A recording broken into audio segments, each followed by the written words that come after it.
Okay, so here we are with the official practice question of the day for March 21st.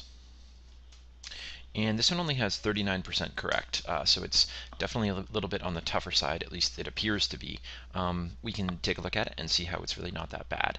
So the question reads, if S is the set of positive integers that are multiples of 7, and T is the set of positive integers that are multiples of 13, how many integers are in the intersection of set S and T? Little bit on vocabulary here. A set is just sort of the numbers that are sort of meet the requirements. So set S multiples of 7 is going to be 7, 14, 21, 28, 35, and obviously they go on forever.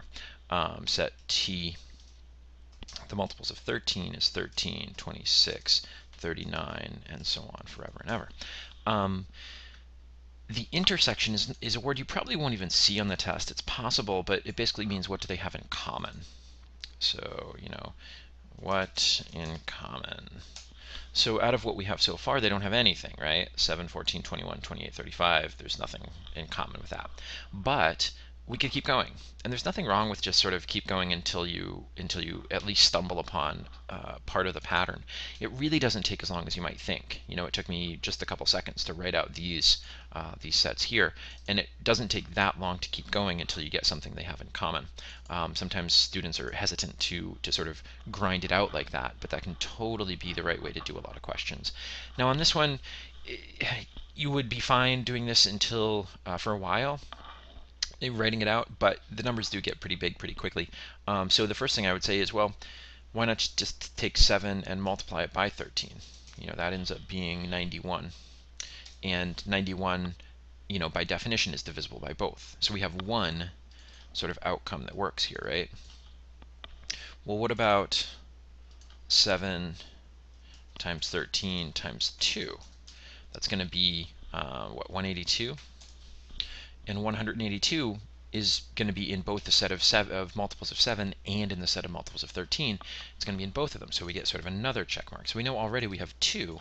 Again, always take advantage once you find something. So answer choice A is out, answer choice B is out. And at this point, we could sort of say, well, this is just going to keep working. We could just keep multiplying. We could just double it again, right? Multiply by 2 again, and we're going to get what? 364? I think that's right, as I type 362.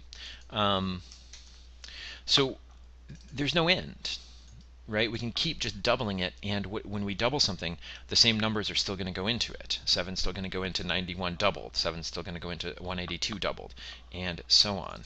I have another typo there. Let's fix that up. And so we're going to get an infinite number of check marks. What does that mean? That means it's not going to be just 7, it's not going to be just 13, and E is our answer. Note that 7 and 13 are also kind of trap answers. Sometimes when people panic on this test, they just go for answers that already appear. So you might say, oh, well, multiples of 7, I'm just going to go with 7. Multiples of 13, I'm just going to go with 13. So if I was guessing on this one, I would also avoid those.